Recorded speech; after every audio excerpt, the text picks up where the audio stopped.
Get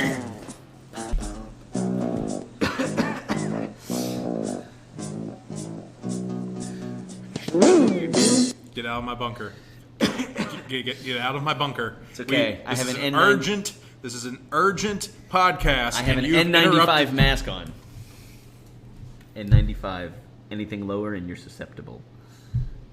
Get out of the bunker. So, ladies and gentlemen, we are coming to you live from the bunker. If you can't tell by the echoey sounds and the various engines we have keeping us alive, we are in the true bunker today, and the reason is because the apocalypse has arrived. Now, you all laughed at us. You all said, no way the apocalypse is going to happen. You don't need to do an apocalypse podcast. Well, joke's on you, because it is here. We didn't know it was going to be the virus. We thought it was going to be the rapture or a nuclear bomb or any other, maybe or zombies. But no, it's actually the super flu, the coronavirus. So, ladies and gentlemen, we have been on hiatus for the last little while because first, a large new Davidson entered the world, and then we were busy because we knew it was coming.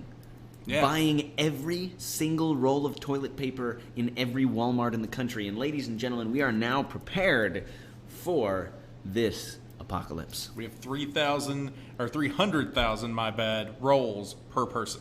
And that's just the 2-ply. And that's just the 2-ply. If you are not aware what's going on, the coronavirus has gripped us. That's why we have descended down in here into the bunker. Mr. Norman, tell us about what's been going on with this virus. All right, so it started off in Wuhan, China. There is still some debate as to whether it was a large government plot. See the Conspiracy Theories podcast for further information. Or Taiwan. If it was, yeah, or if it was truly just from, eating food that ate other food that ate other food. But either way, the coronavirus has, yes, in a wet market, the coronavirus has now entered the human population. Fun fact, it already was in the human population. This is a different strain, just like there's flu A and flu B every year. But we get flu from pigs. Or birds. Or birds. But anyway. Corona comes from bats. And cats. Meow. So, if you eat a bat cat... Anyway, all that to say, it then proceeded to spread throughout China, causing lockdown and chaos, and has then spread around the world, specifically centering now in Iran, Italy, and coming soon to a neighborhood near you. If, of course, you are putting stock in what the NBA, NCAA, NHL, of course, President Trump shutting down borders. Everything that was crazy is shutting that down. He completely shut off travel to Europe. Yes, travel to Europe is shut down. Ladies and gentlemen, the last 24 hours have been a wake-up call. Tom Hanks is sick. National treasure. No, not that national treasure. We're not talking about him. Not Nick Cage. No. I mean, he is a national treasure, not he made the movie. I now want to watch National Treasure with Tom Hanks. Tom Hanks survived so we can see this movie. Well, to be fair, his son... I guess that's the Da Vinci Code.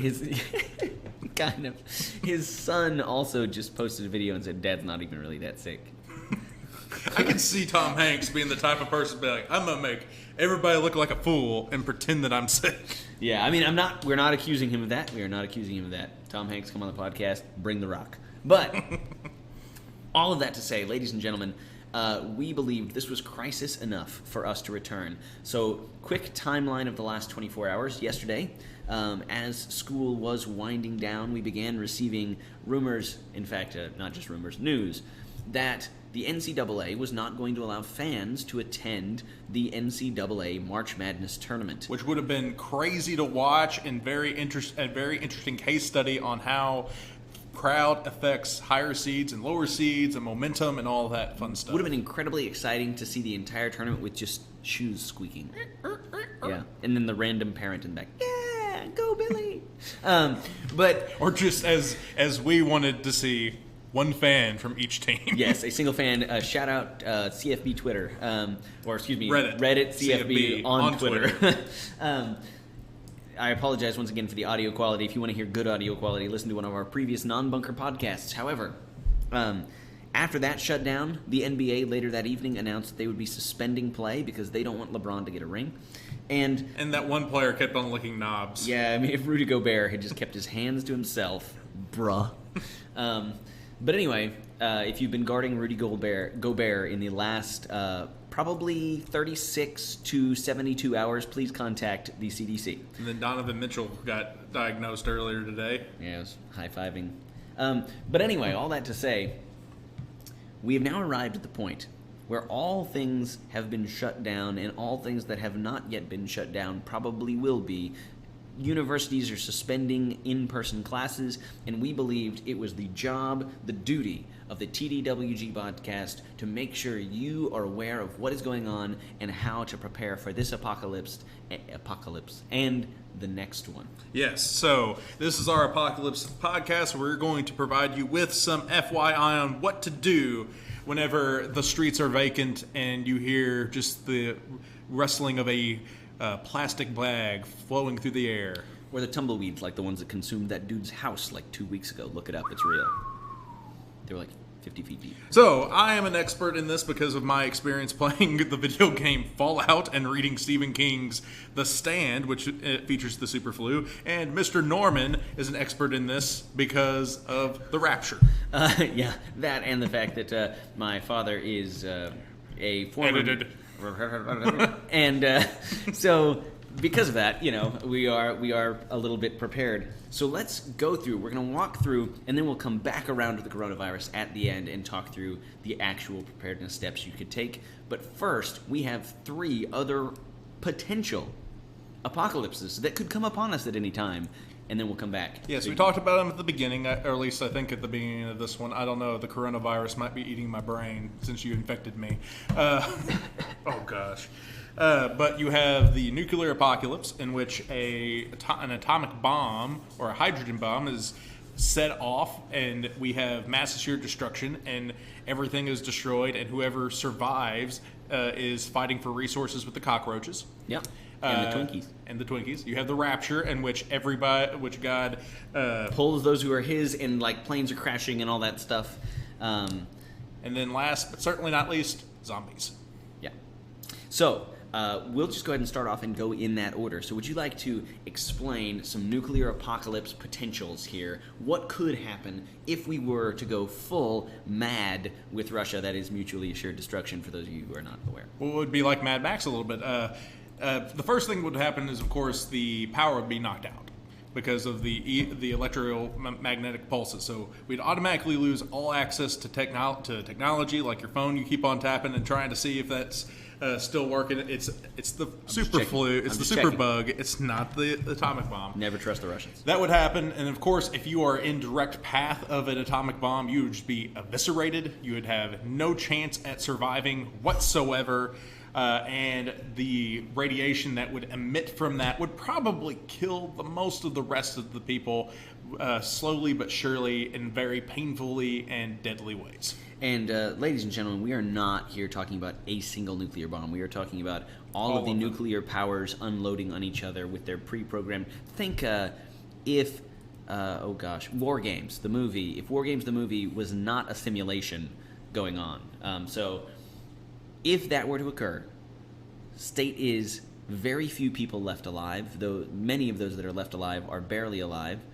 But how should we prepare for that? Well, the biggest thing is, if it does happen, for one, the whole Fallout thing, the Fallout guy has his thumb up. If your thumb can cover the mushroom cloud, you're safe enough distance away. Unless you're downwind.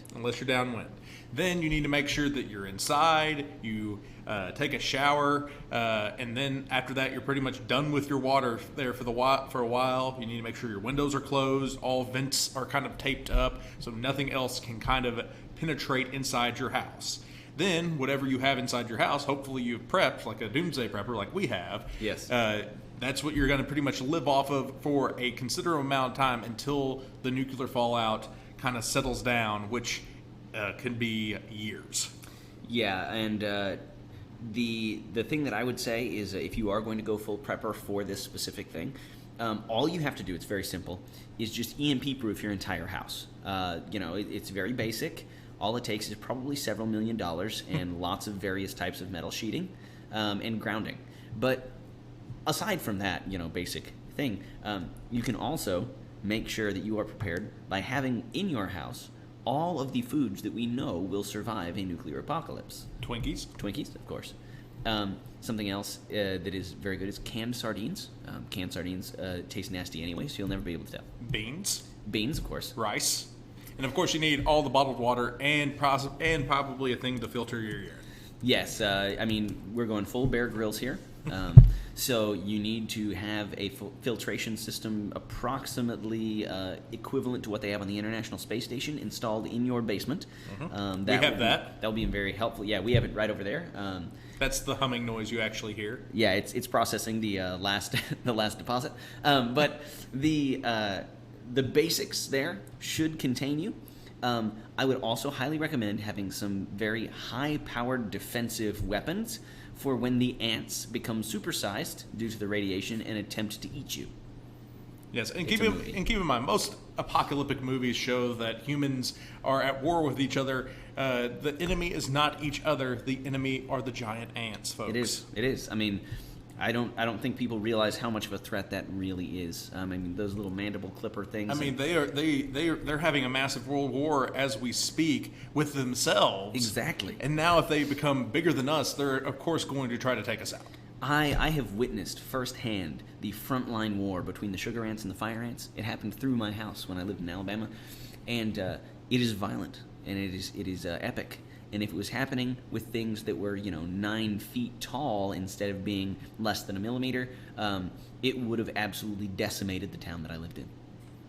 So, ladies and gentlemen, we hope that you are prepared for the nuclear apocalypse.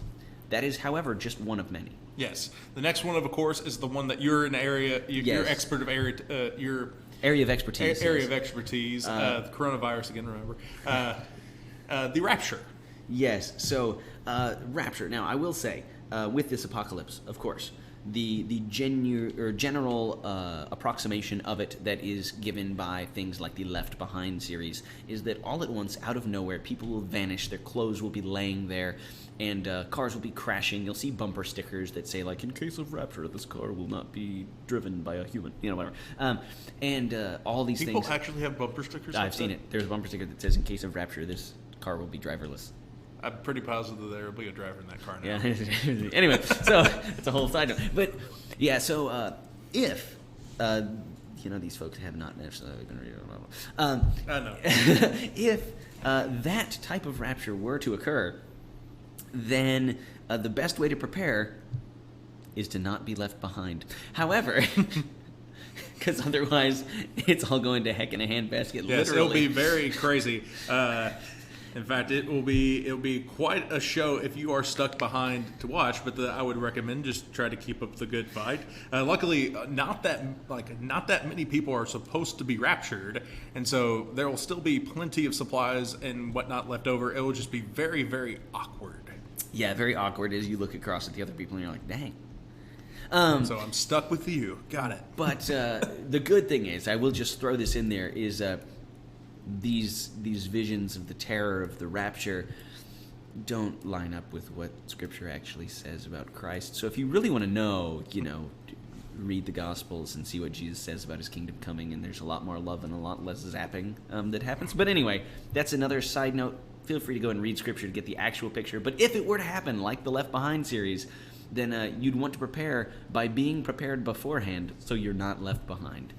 And then the final one, of course, is the zombie apocalypse, which might happen because of the flu, because of the coronavirus. I mean, we don't know. It could evolve. World War Z. Exactly. World War Z. Brad Pitt, he will try to save us. But in that one, the sick people survive. Yes. So actually, if you have coronavirus in his world, you'll live. Well, the zombie apocalypse is all over the place. There's a lot of different types of zombie apocalypse. You have the fast zombies. You have the slow, meandering zombies. The walkers. The walkers type of zombies. And basically what you just need to do there is just wait until it's cold. Go as far north as you possibly can. Just camp out in Alaska. Go to Barron, Alaska, and I think you'll be fine. You might hang out with Sarah Palin, the Masked Singer star. Exactly. So you do need to stock up on. You don't necessarily need ammo or guns or things like that. You need melee weapons if it is a zombie apocalypse. So you need to be looking at like machetes, shovels, baseball bats, crowbars, that piece of bread from the cafeteria. Yeah, I actually... Not our cafeteria. Yes, of course. Ms. Maud, we love you. Yes. Her bread is good. I'm talking about the bread from those other cafeterias. Like Heitai. Exactly. So the other thing that you can do to prepare specifically, if you have large melee weapons, is make sure that the edges are very sharp. However, they're still wide edges. I don't know if you guys are familiar with like the angle of the whatever the heck. The knife blade, you want it to be a very thick, kind of like a hatchet style blade, because it has to be able to make it through several zombies in one swing. Yes. So it's just a heads up, literally. Yeah. Yeah, so you need to and work on that cleaving motion. Cleaving is whenever you take out one enemy and you move on to the enemy adjacent to you. Yeah, so be prepared. You might want to take some classes in wielding large medieval weaponry. That would probably be helpful. Luckily, I am putting on those classes every Thursday afternoon. Yeah. They only cost at the low price of $5,000 a class. And when he says $5,000, it's important you understand you must pay in gold equivalent. Yes. Because no stocks. Because we all know that stocks, bonds, and the U.S. dollar will be useless during the apocalypse. Or bottle caps. You can pay me in $5,000 worth of bottle caps. And he's not talking about the metal. He's talking about that really nasty candy. Yes, I love that candy. Oh, I'm so glad we stocked up on that candy. Oh, gosh. I'm glad that I brought gummies. I like gummies, too. Stay with your bottle caps. So, speaking of food, I would say the last thing in the zombie apocalypse, you need to be aware that every bit of food that you eat should have lots and lots of garlic in it, because from what I gather, it makes your brains a little garlicky and the zombies are less likely to come for you. These are zombies, not vampires, Norman. They're vampombies. Zompires. Vampa zombies. He's just shaking his head. All right, so anyway. And one last thing about rebuilding society. Oh, yeah. Because we've gotten through all that, and we're going to talk about the coronavirus here in a second. Once the apocalypse has ebbed and we have returned to quote-unquote status quo, rebuilding society, a couple things to keep in mind. A good crop that would be one to focus on would be corn, surprisingly. Yeah. Very durable. It's very durable. Especially Russian corn. And you should be able to grind that into a corn mill and make a lot of different things with that particular corn mill.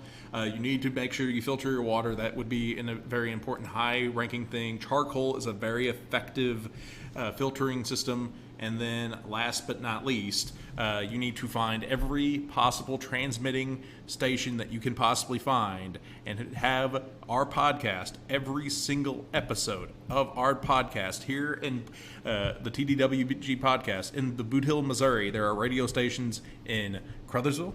There is one like between Crothersville and Heitai. There is one just north of town or in town on your way out towards the interstate. There is one on Kennett on the South Bypass. There's a small one up in Mississippi County as well. The one on the South Bypass, 106.5. That is the strongest radio signal in the Boot Hill, Missouri. Whenever the apocalypse, of course, happens, make sure you have every single episode of our podcast downloaded onto a thumb drive. Go to those radio stations and start broadcasting out the TDWG podcast so the world can know this advice we're giving them. So they will be educated. Oh, sorry, someone is trying to enter the bunker. Go attack. Go attack. Go get them. Go get them. I need to go double check the bunker. I'll be right back. Yes. So it's actually going to be quite easy to do that. Of course, we have a podcast website you can go to, or you can just download episodes of our podcast on MP3. And yeah, that should work. Oh, okay. I'm back. We have been defended. We are okay. Did you make sure you informed them how to get our podcast? Yes, okay, they know how to get the podcasts. So you were going to tell us some actual, beneficial advice about surviving the apocalypse. Okay, yeah. So before we hit, coronavirus in the actual kind of what might happen over the next little while, if you actually are wanting to be a true blue doomsday prepper here, here's the real things you need to consider. Number one, food. You need to have a stockpile that can keep you going in the meantime while things are apocalypting. Apocalypting. So that while the nature is righting itself and all of that, you have enough to sustain yourself. Second, now this is things with that And these are foods like we actually kind of talked about, not jokingly earlier, like rice, beans, things that don't perish that easily. Things that either are good as long as they stay dry, or things that are good as long as they stay relatively like canned, right? You don't want stuff that is based on refrigeration. You want stuff that is good dry. Then, second, a lot of people talk about stockpiling like water. You know, a lot of places have been drained of their bottled water and toilet paper for this coronavirus thing. But in reality, once again, you need a short supply of water. But then what you really need to stockpile is water filtration systems. And, you know, we talked about the massive filtration system we have here in the bunker. You don't actually need that. You can get a supply of things by like Sawyer or Life Straw that genuinely are not just filtration, but, oh gosh, now I'm having the brain fart. But the things that, purifiers, actual purifiers for the water, things that make it so that if there is a virus or if there is something like that, it'll actually filter even those things out of the water. So that's the second thing, is the water. The third thing you need is something to provide some type of shelter. So that could be equipment to create a shelter, or that could be some form of durable shelter in and of itself. And then the last two things I'd give you are some type of way to create fire. A tent. And a tinderbox. Yes, there are lots of things you can get Flint really steel. durable, like flint and steel. But we're not talking like a hunk of rock here. Flint and steel. You can get a flint, and a lot of them will even have magnesium connected to it. That you can shave the magnesium, light it, and those things will last for decades, even if being used every day. And then last but not least, you need something to use to procure food / defend yourself. And while you could stockpile ammo, it is actually more recommended that you get something that you could use without gunpowder. So if you want to have, a bow that you could make something for, things like that you could use. Kind of like the yourself. archery tournament that we ended up, we're not going to end up having anymore here at the school. Yeah, well, it's something like that. But we have, so if you have those things, you will be well prepared. But obviously the best preparation you can do is educating yourself on how to survive without your house and car and all those nice fancy things. Used to be able to say join the Boy Scouts. They've kind of tailed off as of late. But anyway. There's other baggages the Boy Scouts are currently dealing with. Yeah. Anyway, so that's what I would say is those are the actual things if you want to become a real prepper. You want to give us the final update on forecast of what has been talked about potentially happening with coronavirus? Yeah, let's go ahead and do that. So basically, it's gonna get worse before it gets better. We're about to hit peak coronavirus, and so we're gonna see more and more cases come out.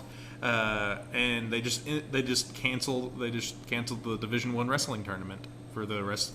Okay, I'm not gonna lie, I can see why you wouldn't want to wrestle someone with the coronavirus. But yeah, it's going to get worse before it gets better because of how the symptoms work for the coronavirus. They are very, they're very mild symptoms from the outlook of it, and they get more serious as it goes. And yes, like the whole thing that they talk about, yes, the flu has technically been deadlier. That's just because the coronavirus spreads faster, and it can be deadlier once it is spread, and the people who are susceptible to the virus are probably going to not do so hot. So elderly, people with pre-existing conditions and disabilities, that's probably going to get a lot worse before it gets better, but we are approaching peak corona. And the good thing about the United States is this. You've heard of probably a lot of people, if you are listening to this as a current podcast, talk about the phrase flatten the curve. The reason they're suspending all of this stuff is because they want to keep that curve as small as possible. Correct. That while the explosion is going, they want to get as few people per hour, essentially, infected as possible, because the only point at which the coronavirus becomes a genuine issue for all of the United States is when those people who are elderly or have pre-existing conditions outnumber the beds in hospitals. Because prior to that point, we have amazing healthcare in the United States. As much as we complain and whine about it, we have some of the best healthcare in the world. We are a first world country. Yes, and so as long as people have a place to go in a hospital and be treated and be hooked up to an IV and actually getting fluids and getting oxygen, they're going to be okay.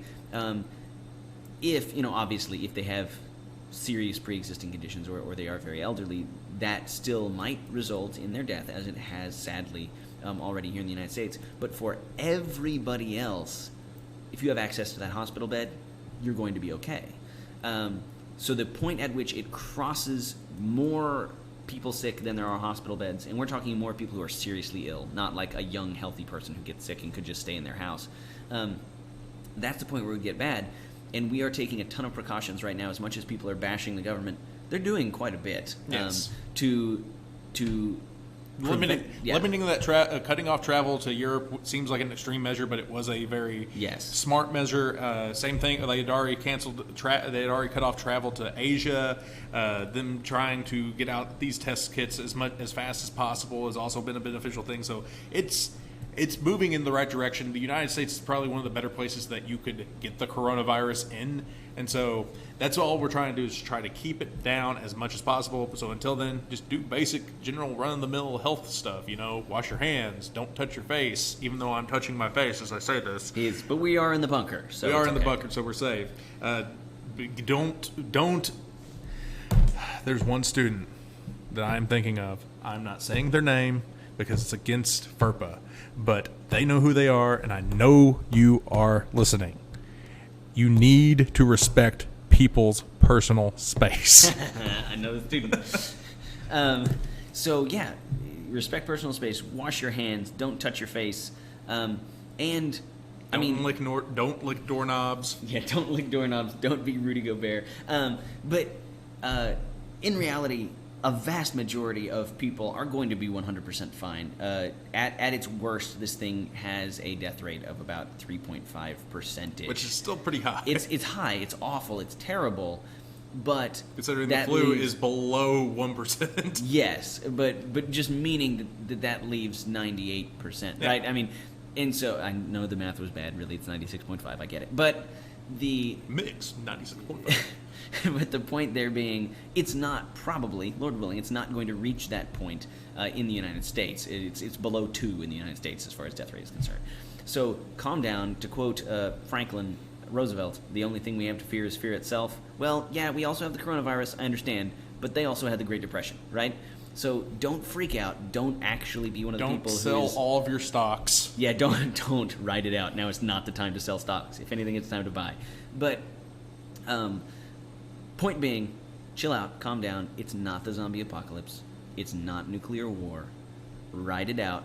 Be smart. Don't go riot because you can't get the 2-ply toilet paper. All right? Only riot whenever you can't get the 1-ply. Then there is a little bit of a problem. Use pine cones. All right, but I think until next time, my name has been Paul Davidson. My name is, and Lord willing, will be Scott Norman. And this has been 2 Dumb Woke Guys.